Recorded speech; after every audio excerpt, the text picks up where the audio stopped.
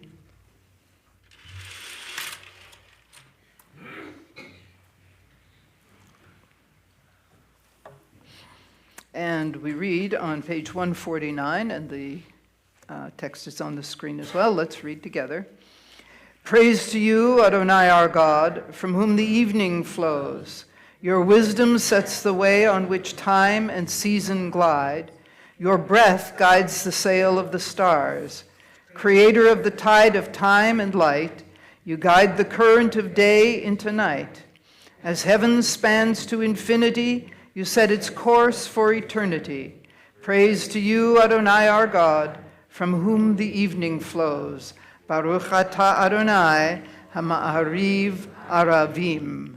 And with the question in mind of what makes something Jewish music, we're going to continue now with Ahavat Olam.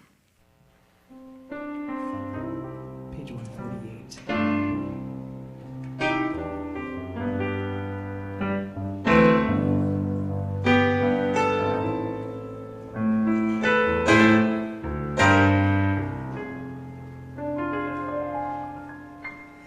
Ahavat olam, Beit Yisrael, Amcha, Ata, Torah u'mitzvot, Chukim u'mishpatim.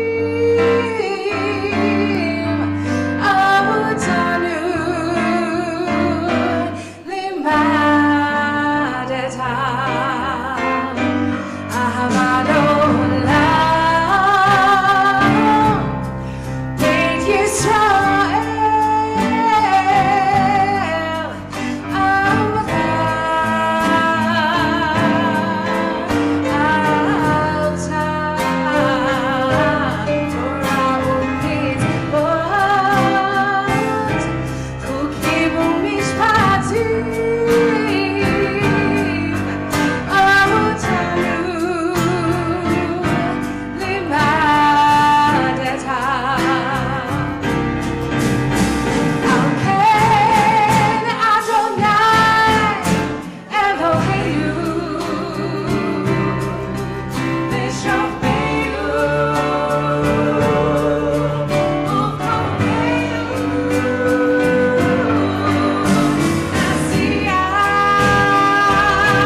Jewish music? Jewish music? Some say no, some say yes. AME Zion Church. I'm sorry? AMZ Zion Church. There are commonalities. There are commonalities. Blues, yeah. Yeah. Well, yes, it's certainly written in a very clear style. Would it help you to know that the fellow on the guitar wrote it with the woman who sang, and that fellow on the guitar is a cantor? What makes it Jewish music? Well, we'll come back to that. In the meantime, we're going to continue with the Shema. And while we're on the subject, wait a minute, sit down, relax. So there's this melody that we use for the Shema. And whenever there's another melody introduced, there's usually quite a rebellion in the ranks. People don't want to sing anything but the melody that everybody knows. And I once heard somebody say that melody is really, really old. It must go back to Moses at Sinai. Well, no. It actually was written towards the end of the 19th century. So it's not really all that old. And when it was introduced, it, like other melodies that have come into use and been accepted, it was treated with some degree of skepticism. But now it's treated as Sinai, as we say in Hebrew, from Sinai. Well, it's not, but what makes it Jewish is the question. So bear that thought in mind. Please rise. You'll find the Shema on page 152 and following, and of course it's on the screen. Take a moment to focus.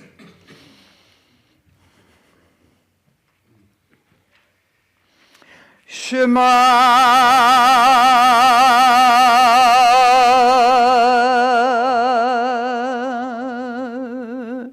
Yisrael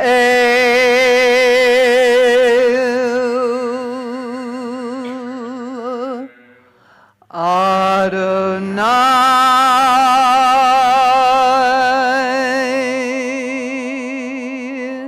Eloheinu Adonai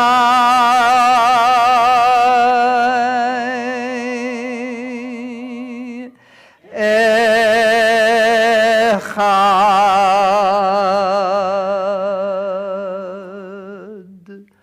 Baruch Shem Kevod Malchuto Leolam Va'ed V'ahavta et Adonai Elohecha B'chol levavcha u'v'chol nafshecha u'v'chol meodecha v'hayu hadvarim ha'ele asher anuchi mitzavecha hayom al levavecha v'shinantam levanecha v'dibarta bam b'shivtecha b'veitecha uv'lechtecha v'aderech uv'shochbecha uv'kumecha u'kshartam ot al yadecha v'hayu letotafot bein einecha uchtavtam al mizuzot beitecha uv'isharecha leman tizkeru va'asitem et kol mitzvotai v'item kedoshim le'Elohechem ani Adonai Elohechem asher hotzehiti etchem me'eretz Mitzrayim lihiot lachem le'Elohim ani Adonai Elohechem emet. And we are going to continue with the reading that is on the screen.